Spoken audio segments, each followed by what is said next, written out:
Bismillahirrahmanirrahim. Assalamualaikum warahmatullahi wabarakatuh. Alhamdulillahirabbil alamin wassalatu wassalamu ala asyrofil anbiya'i wal mursalin sayyidina nabiyina Muhammadin wa ala alihi wa ashabihi wa man tabi'ahum bi ihsanin ila yaumiddin, amma ba'du. Alhamdulillah wa syukrulillah. Pada kesempatan kali ini kita dapat melanjutkan pembahasan kita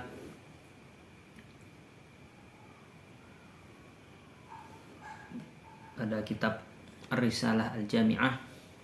Pada pertemuan sebelumnya, pada kesempatan sebelumnya kita telah membahas Kitabut Thaharah,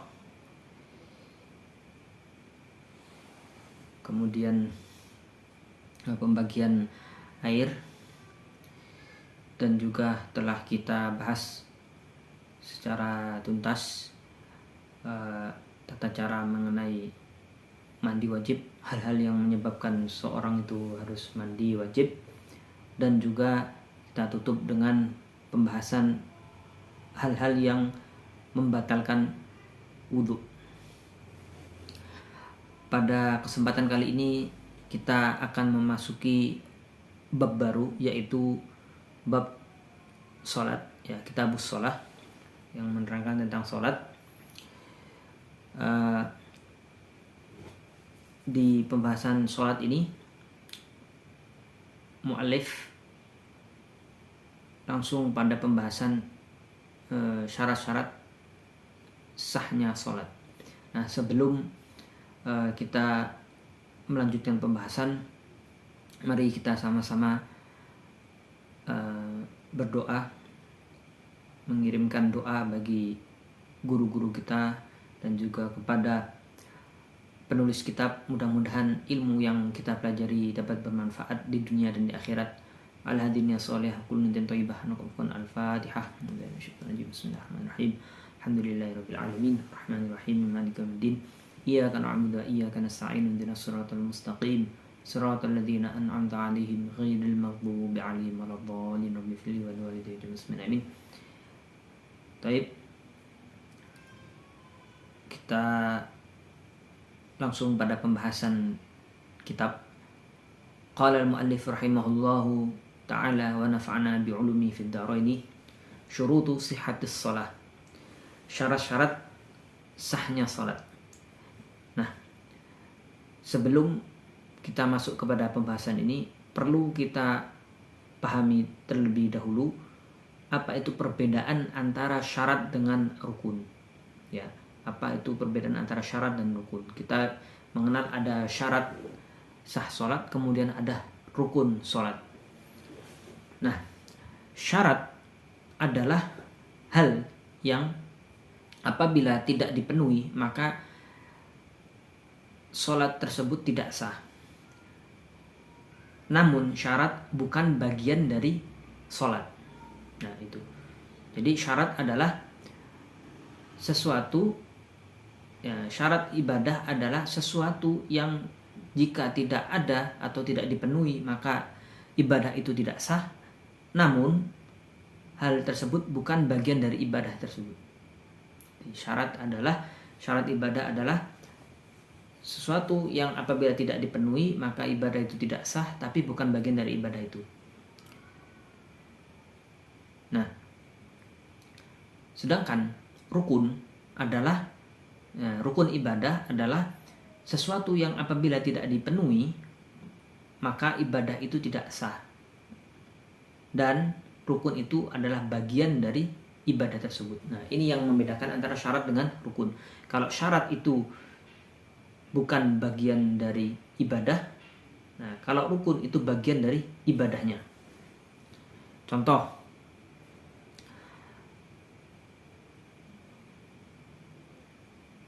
syarat sholat harus suci dari hadas dan najis.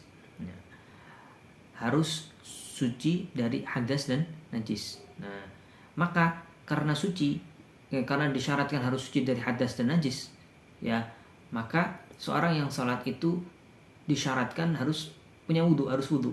Nah, sedangkan wudhu sendiri bukan bagian dari sholat. ya kan? Itu dilakukan sebelum sholat, ya kan? Dia dilakukan sebelum sholat. Jadi wudhu bukan bagian dari sholat, karena dia dilaksanakan sebelum sholat. Tapi sholat tanpa wudhu tidak sah. Ya. Lain halnya dengan rukun.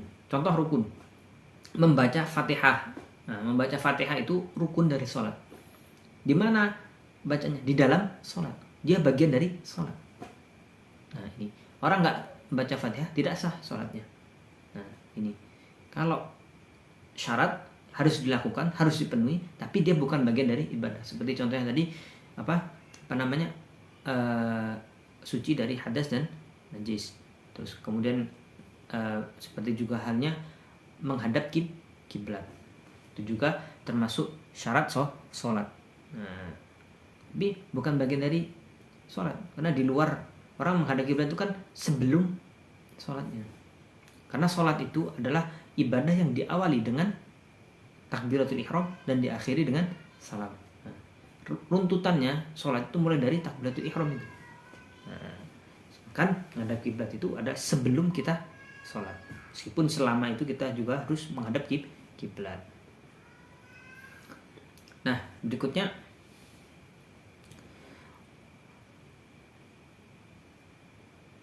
syarat tadi ya.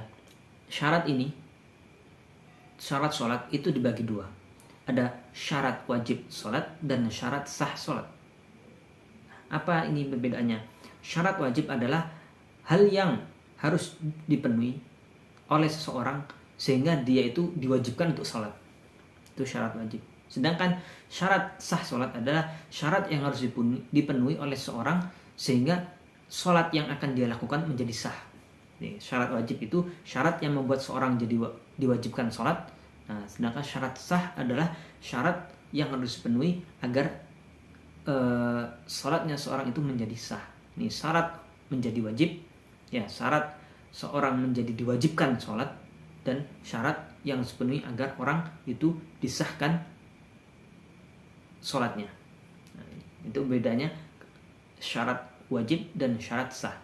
Nah, syarat seseorang itu kemudian diwajibkan melaksanakan sholat itu ada 4. Ada 4 seorang itu disyaratkan sehingga dia diwajibkan untuk sholat. Pertama, Islam. Dia harus orang muslim. Kalau dia bukan non muslim maka dia tidak diwajibkan sholat. Nah, tidak diwajibkan sholat.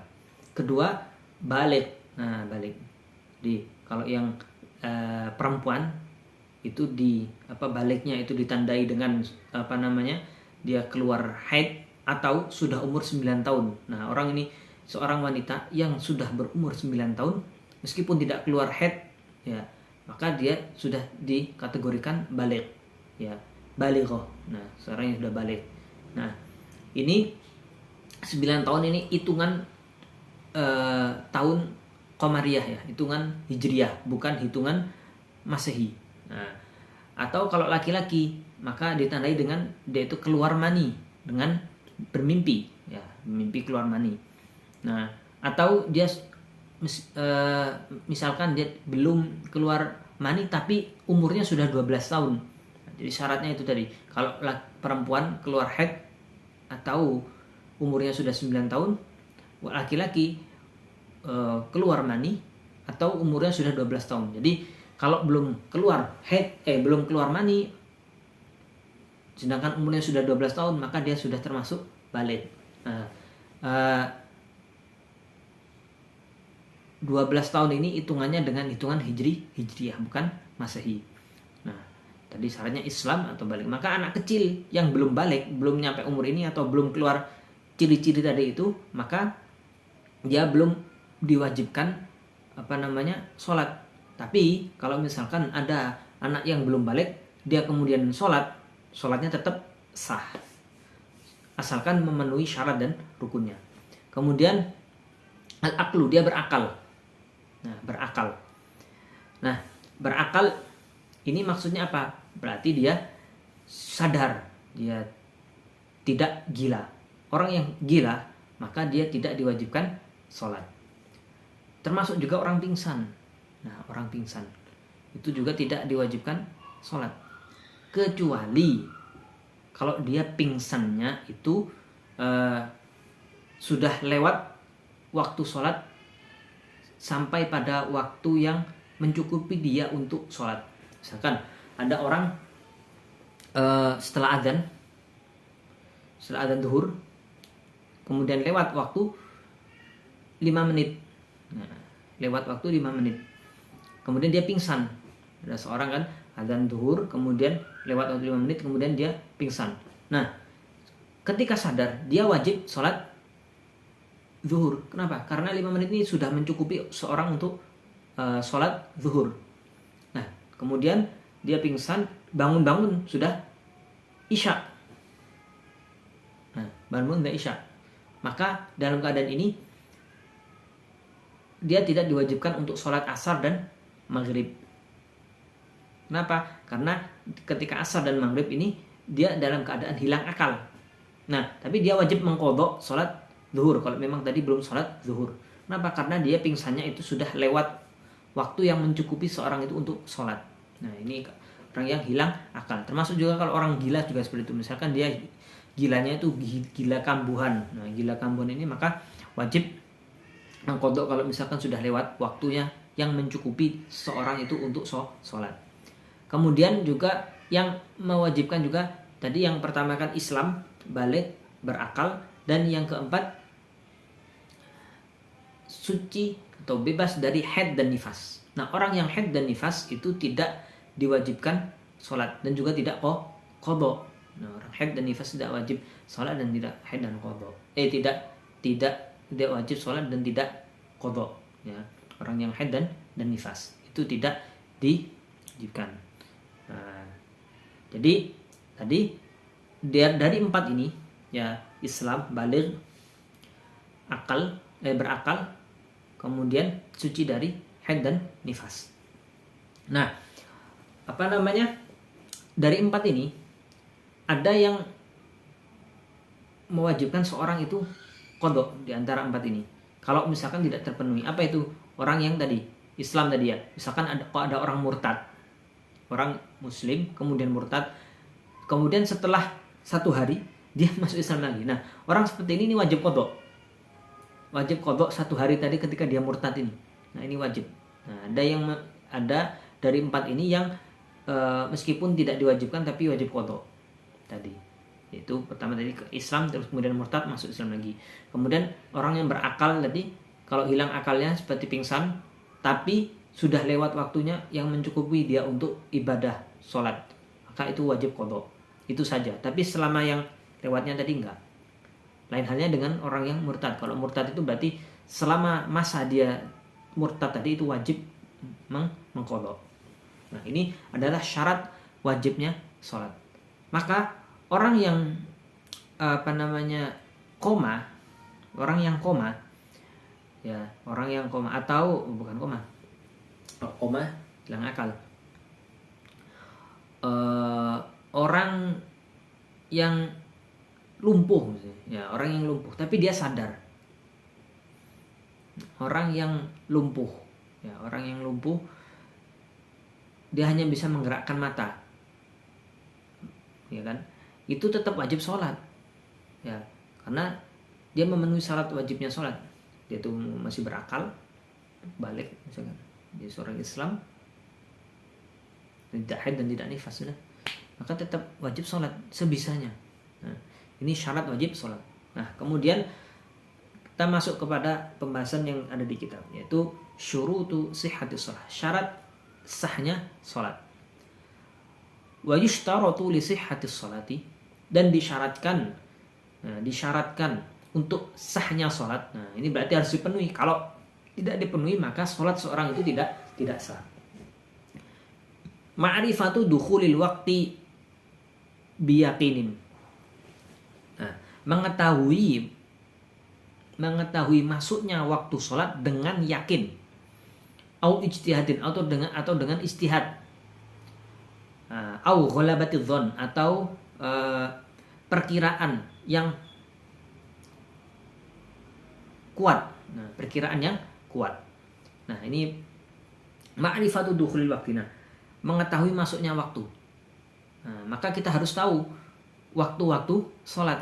Kalau sekarang mungkin kita karena tinggal di negara mayoritas muslim, maka cukup mudah kita untuk mengetahui masuknya waktu sholat dengan adanya azan. Tapi misalkan kalau kita ada di tengah hutan, misalkan tengah hutan nggak ada HP, nggak bisa lihat jam, nah, ini maka kita harus tahu bagaimana ciri-ciri masuknya waktu sholat itu. Nah, maka masuk waktu sholat dari mana? Kita taunya dari pergerakan matahari. Nah, pergerakan matahari. Pertama, waktu zuhur. Waktu zuhur ini masuknya itu dari mulai tergelincirnya matahari. Jadi matahari itu kalau misalkan dia pas di atas, itu kan tidak ada bayangan gitu ya. Nah, atau bayangannya lurus itu ya. Nah, itu berarti belum masuk waktu zuhur. Nah, ketika tergelincir sedikit, minggir sedikit, nah itu sudah masuk waktu zuhur. Masuk waktu zuhur. Nah, itu masuk waktu zuhur. Sampai kapan waktu zuhur? Masuk waktu zuhur itu sampai dhillu kulli syai'in mislihi. Dhillu kulli syai'in misluhu. Nah, sampai bayangan suatu benda itu sebesar benda itu. Nah, jadi misalkan kalau Anda di tengah hutan gitu ya, cari tempat lapang, kemudian kita berdirikan kayu,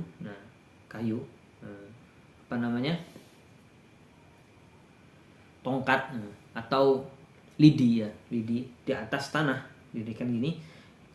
Kalau misalkan bayangan suatu benda itu setinggi bendanya, berarti itu sudah masuk waktu asar dan sudah keluar waktu zuhur. Jadi zuhur itu dari mulai tergelincir matahari sampai bayangan suatu benda sepanjang atau sebesar benda itu. Nah, ini masuk waktu asar. Kemudian berikutnya masuk waktu asar. Nah, awal asar tadi kan dengan benda, tinggi benda atau besarnya bayangan benda itu sebesar bendanya. Nah, itu ya. Kemudian itu masuk waktu asar. Nah, sampai kapan waktu asar? Waktu asar itu dari mulai tadi akhir waktu zuhur sampai terbenamnya matahari. Nah, sampai terbenamnya matahari. Nah, waktu sholat asar ini dibagi dua. Ada waktu jawaz, ada waktu karoha.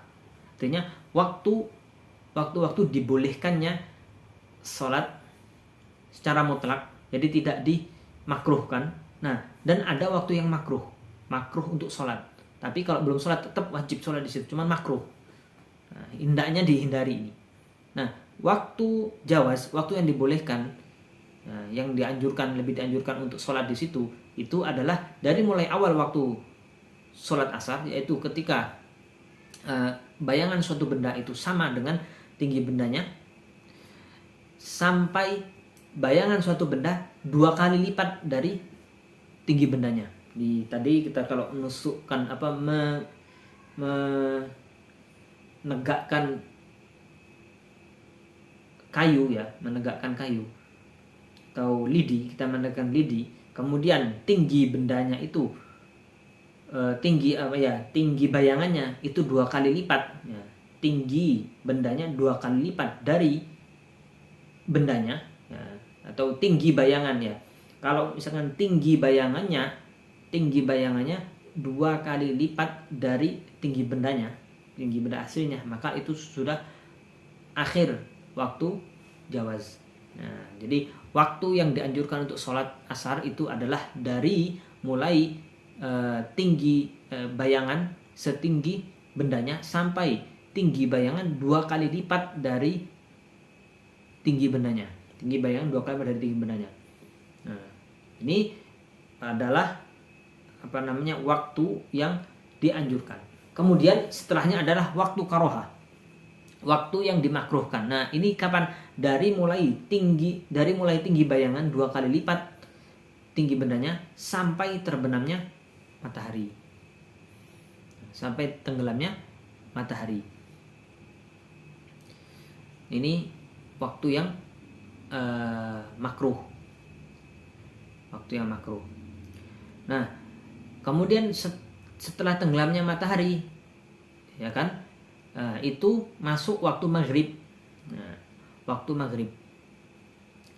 Nah, waktu maghrib ini memanjang dari mulai tenggelamnya matahari sampai hilangnya mega, ya, atau warna merah, sisa-sisa sinar matahari yang ada di ufuk,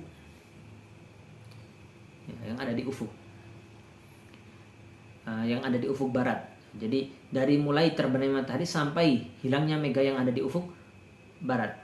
Nah, itu adalah waktu maghrib.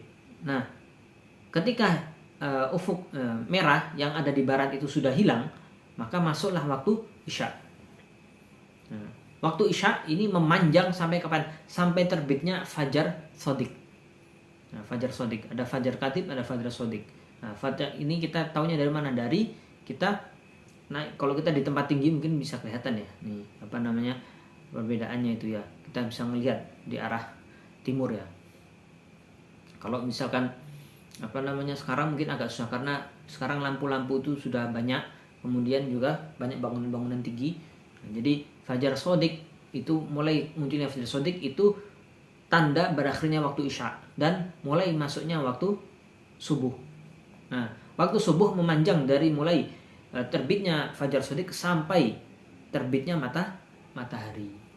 Nah, ketika terbit matahari itu, maka itu hilang atau berakhirnya waktu sholat subuh, atau sudah syuruk. Nah, syuruk itu sudah terbit matahari. Nah, di antara waktu-waktu ini ada beberapa waktu yang kita itu diharamkan untuk sholat, ya, diharamkan untuk sholat. Apa saja, kapan saja waktu yang diharamkan untuk sholat? Nah, ada 5 waktu yang diharamkan untuk kita sholat di dalamnya, ya, kecuali kalau memang kita belum sholat wajib. Nah, belum sholat wajib. Maksudnya di sini adalah waktu-waktu yang diharamkan untuk sholat sunnah. Diharamkan untuk waktu sholat di sini adalah waktu-waktu yang diharamkan untuk sholat sunnah. Yaitu apa? Kapan saja? Pertama, setelah sholat subuh. Nah, setelah sholat subuh ini diharamkan kita untuk sholat sunnah sampai apa? Sampai terbit matahari. Nah, ketika terbit matahari ini masih diharamkan, termasuk waktu yang diharamkan. Kalau setelah sholat subuh ini diharamkan waktu untuk sholat sampai terbit matahari. Terbit matahari juga diharamkan untuk sholat. Nah, kemudian yang ketiga, waktu matahari sedang ada pas di atas, nah, di atas tengah itu. Sampai kapan? Sampai masuknya waktu zuhur, nah, zawal. Nah, kecuali ketika sholat Jumat. Kalau Jumat itu ketika hari Jumat itu tidak diharamkan. Nah, ketika matahari di tengah. Kemudian yang keempat adalah ba'da asar, setelah sholat asar. Nah, setelah sholat asar ini diharamkan untuk melakukan sholat sunnah apapun sampai terbenam matahari. Nah, terbenam matahari itu juga waktu yang diharamkan. Ketika terbenamnya, ketika proses terbenamnya itu diharamkan untuk sholat. Nah, jadi kalau udah terbenam maka masuk waktu maghrib. Nah, ini pada waktu 5 waktu ini diharamkan untuk sholat, kecuali sholat sunnah yang punya sebab di awal. Apa maksudnya sebab di awal? Jadi ada sholat sunat yang punya sebab di awal dan ada sholat sunat yang punya sebab di akhir. Nah, sholat sunat sebab di awal itu, jadi sebabnya itu ada di sebelum sholat. Contoh, ada orang masuk masjid. Nah, masuk masjid. Nah, karena sebab dia masuk masjid, maka disunahkan tahiyatul masjid, sunat tahiyatul masjid. Nah, sholat sunat tahiyatul masjid ini itu dibolehkan meskipun di waktu-waktu yang diharamkan. Kenapa? Karena sholat sunat tahiyatul masjid ini punya sebab yang sebelum pelaksanaan sholat, ya kan? Masuk masjid dulu baru disunahkan sholat. Jadi sebabnya itu di awal. Contoh lagi, ada orang ada orang wudhu. Nah, setelah wudhu itu kan disunnahkan sholat tahiyatul wudhu kan. Nah, ini juga dibolehkan meskipun di waktu-waktu yang diharamkan. Kenapa? Karena sebabnya ada di sebelum sholat. Sebabnya di sebelum sholat. Jadi kan orang wudhu dulu baru sholat. Gak boleh. Nah, kebalikannya apa? Kalau sebabnya di akhir. Contoh, orang kalau mau ihram itu disunahkan sholat sunnah ihram. Nah, kapan sholat sunnah ihramnya? Sebelum kita berihram. Jadi sholat sunnah dulu baru ihram. Nah, ini nggak boleh di waktu-waktu yang diharam. Kenapa? Karena sebabnya ada di akhir. Jadi sebabnya itu setelah sholat. Nah, yang menyebabkan dia disunahkan itu kan ihramnya kan. Nah, ihramnya tuh dilakukan setelah sholat. Kalau sebabnya itu ada di awal seperti sholat sunat di masjid atau sholat sunnah wudhu tadi itu, nah itu dibolehkan meskipun di waktu-waktu yang diharamkan untuk sholat. Nah tadi waktu-waktu sholat tadi yang 5 tadi sudah kita jelaskan. Nah biyakinin, dengan yakin kita harus tahu bahwa kita sudah masuk waktu sholat dengan yakin. Ini adalah salah satu syarat kita sah untuk sholat. Kalau misalkan kita nggak yakin, ini kira-kira udah masuk waktu isya atau belum ya, misalkan baru tidur terus bangun dan kita nggak tahu ini jam berapa itu kan, belum masuk isya atau belum, masih belum yakin. Nah itu belum boleh, harus sampai pada derajat yakin dulu. Kalau sekarang mungkin kita bisa melihat jam atau nanya orang. Nah, salah satu wasilahnya itu tadi nanya orang atau lihat alat-alat kalau sekarang yang modern. Nah, au ijtihadin, atau kita mengira-ngira. Nah, dengan usaha kita sendiri, dengan diperkirakan. Termasuk usaha ijtihad itu termasuk bertanya kepada orang yang thiqah, yang terpercaya. Au ghalabat dzan, atau dengan perkiraan yang kuat. Nah, jadi ada perkiraannya itu harus kuat. Jadi keyakinan kita itu harus lebih dari 60%. Gak boleh 50-50. Ini saya masih ragu, ini antara udah masuk subuh atau belum, masih 50-50. Nah itu gak boleh, harus sudah yakin. Yakinnya harus sampai lebih dari 60%. Jadi keraguannya tidak boleh lebih dari 49. Gak boleh lebih dari 49%. Nah, fa'in sholat ma'asyaki. Nah kalau ada seorang itu sholat dengan ragu akan masuknya waktu sholat, 50-50 tadi ya, lam tasih sholatu, tidak sah sholatnya. Maka harus dengan yakin bahwa kita sudah masuk waktu sholat. Nah tadi syaratkannya harus tahu harus tahu masuknya waktu sholat. Wa istaratu ma'rifatul qiblah, juga harus tahu arah kiblat. Termasuk caranya itu dengan cara kita bertanya ke orang, atau kalau kita kan hidup di Indonesia maka dengan perkiraan. Kalau misalkan sudah sore kan kelihatan matahari itu condong kemana, karena kalau menjelang sore itu kan dia berarti agak nyondong ke arah barat. Berarti itu adalah arah kiblat, karena kiblat kita di arah barat. Itu salah satu kita caranya usaha untuk mengetahui arah kiblat. Kemudian berikutnya satrul aurah bisa tirin tohirin mubahin. Nah wajib juga, dan diwajibkan juga syarat yang ketiga. Yang pertama tadi tahu masuk waktu sholat, kemudian tahu arah kiblat. Yang ketiga tahu menutup aurat. Nah harus menutup aurat. Auratnya laki-laki itu mana? Aurat laki-laki itu dari mulai pusar sampai lutut. Nah, ini harus ditutup lututnya. Nah, paling tidak sampai bawahnya lutut. Kemudian bagi perempuan itu seluruh badan kecuali muka dan telapak tangan ya. Jadi telapak tangan itu berarti termasuk diantaranya bagian depan dan belakang. Jadi ini termasuk bukan aurat ini. Jadi ini terbuka nggak apa-apa yang belakang. Ini depan belakang ini nggak apa-apa. Nah, depan belakang ini bukan aurat bagi perempuan. Jadi muka dan telapak tangan itu bukan hanya ini tapi juga yang belakangnya juga, bagian belakangnya juga. Jadi mulai auratnya itu dari mulai ini apa namanya mata tangan ini ya, pergelangan tangan ini yang apa namanya aurat pergelangan tangan sampai ke bawah. Dengan disatirin tohir, dengan apa namanya penghalang yang suci. Nah ini tadi harus suci dari najis, pakaiannya mubahin yang halal. Wajib, dan juga di antara syarat yang keempat yaitu raf'un najasah. Nah, minas thawbi wal badani wal makan.